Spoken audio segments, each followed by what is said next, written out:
Above and below, back at you with our boy Flocko. What's up, Flocko? So what's up? So, where you from? Originally, I'm from the Rio Grande Valley, known as the Bayuco, El Famoso Bayuco. Born in McAllen, raised in Far, Texas. What about your parents? Mama, Puerto Rico, dad, Mexico. Okay. I'm lying, dude. I'm lying. I'm lying. My dad ain't from Mexico. I'm just say both my parents Texas. Yeah. That's what I'm gonna say. So how'd you get to Austin, and what led to the lifestyle? Okay, the reason I come to Austin was because I was caught in my 9th grade year selling cocaine to another individual. I got caught with 2 acres of cocaine, and I got expelled from the entire Rio Grande Valley school district system. Actually, they sent me to an alternative center, and the alternative center was great because there was the teenage pregnancy TAP, known as TAP for the girls that were, known as hot pussies, early, HPs.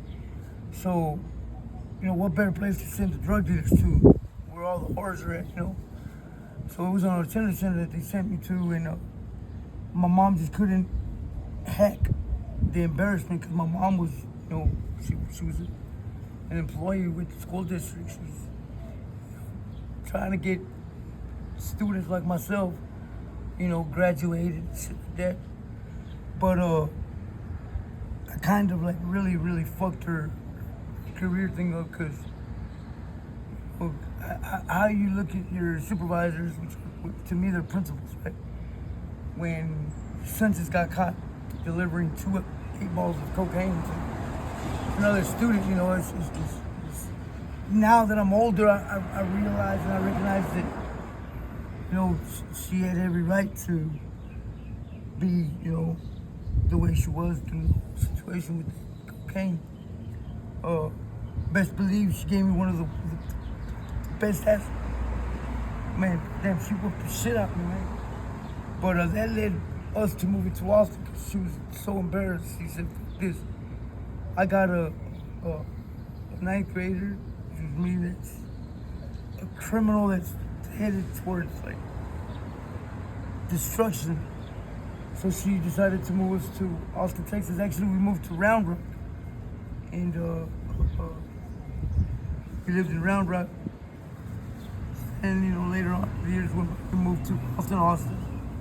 But yeah, the main reason was because my mom couldn't go to work without feeling some type of way. So she decided to, get us away from the drug scene because, that's all there is back home. Rio Grande Valley, I mean, you can see, look from my backyard and you see the little wetback swimming to this side of the United States, from Mexico.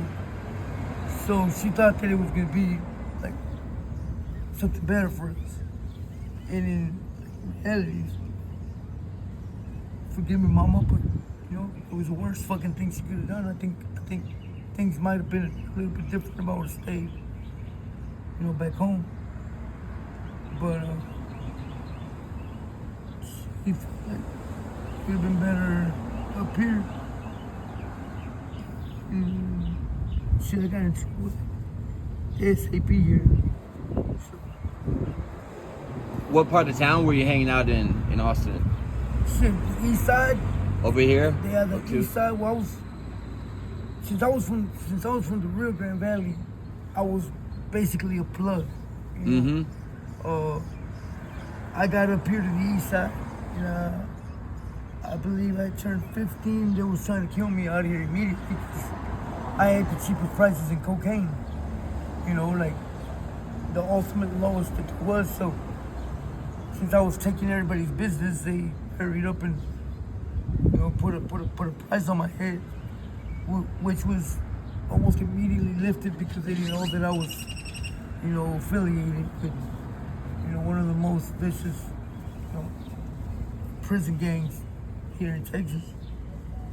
But I guess we can speak on that as we get in the story. But yeah, the east side, I mean, really, I was mainly all over Austin. Pflugerville and surrounding cities like Taylor, Mountain Rock. Wherever there was money, I was there. Whenever they needed drugs, I was the one they would call.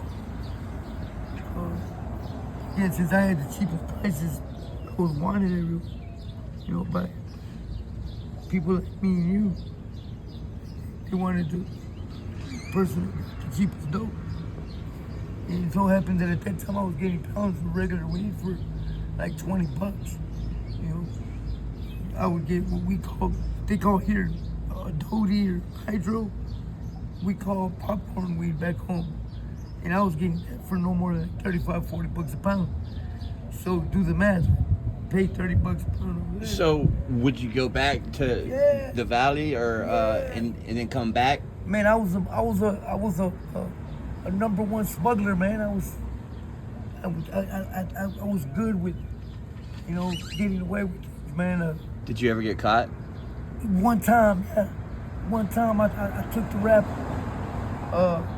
They actually, this one time that I got caught at the checkpoint was actually the only time that I've also been, they didn't want to charge me. They honestly thought that I was saying it was mine because I was underage kid, because I've always been small for my size, for my age, right? So the border patrol is actually, now he's saying it's his because he's a minor, and in reality it wasn't a minor. I think I was second oldest in the whole car, but yeah, I got caught. Thanks be the guy that to this day shows us the case was So you got caught, and then my grandma bonded me out. My grandparents bonded me out. This is you're staying here in the valley. You're not going back home, back to Austin. And you were like, yeah, right. I'm going straight back to Austin. Exactly. That was where the money was at. I mean, shit, it got good out here.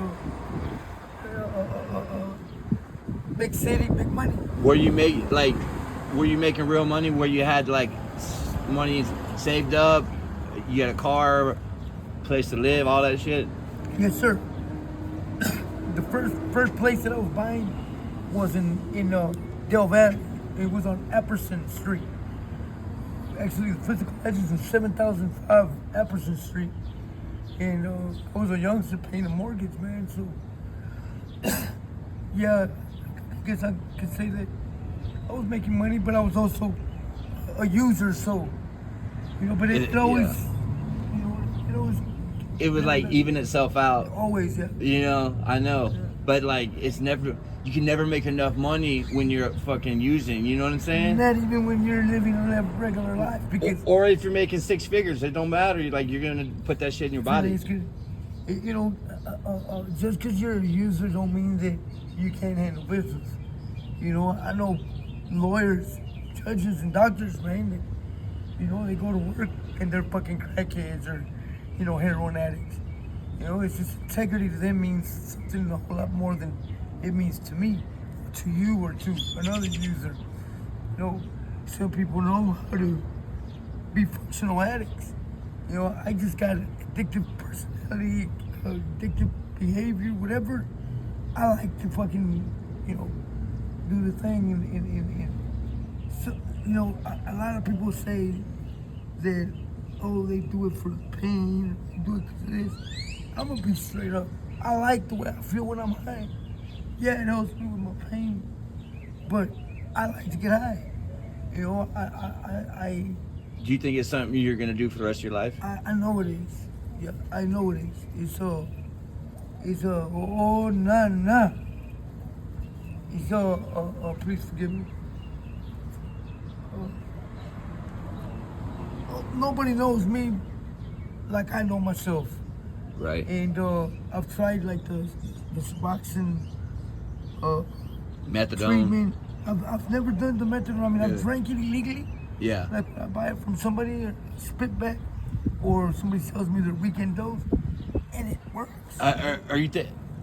Why not try it? Man, I was on it for 8 years, and I still got high. Man, listen, see, that's the thing with me. See, I'm not a backward hustler. If, like I told you know, the woman of my dreams, which is now my ex. I told her I'm not one that hustles backwards. So I'm not gonna get on this methadone program and then go try to get high, because I gotta do a double bubble. You need more in order for you to feel the effects of it. Right. So, I mean, who does it? You don't go and buy a 2003 car and trade it in for 1972. You know, it's backwards. I don't. I feel like for me, it was just like my addiction. I was trying to manipulate the methadone, you know what I'm saying? So I stayed at 70 so I wouldn't get real sick, but I could still feel the dope, you know what I'm saying? Because I was still really deep in my addiction, you know? Well, it's like that saying, though, bro, don't cheat yourself, treat yourself. You know what? That goes in that, you just, you know, lay that out. You can do it. You can always enjoy yourself and have, you know, extra and some more. You know how to function properly. You know, like I said, this is God's honest truth. I know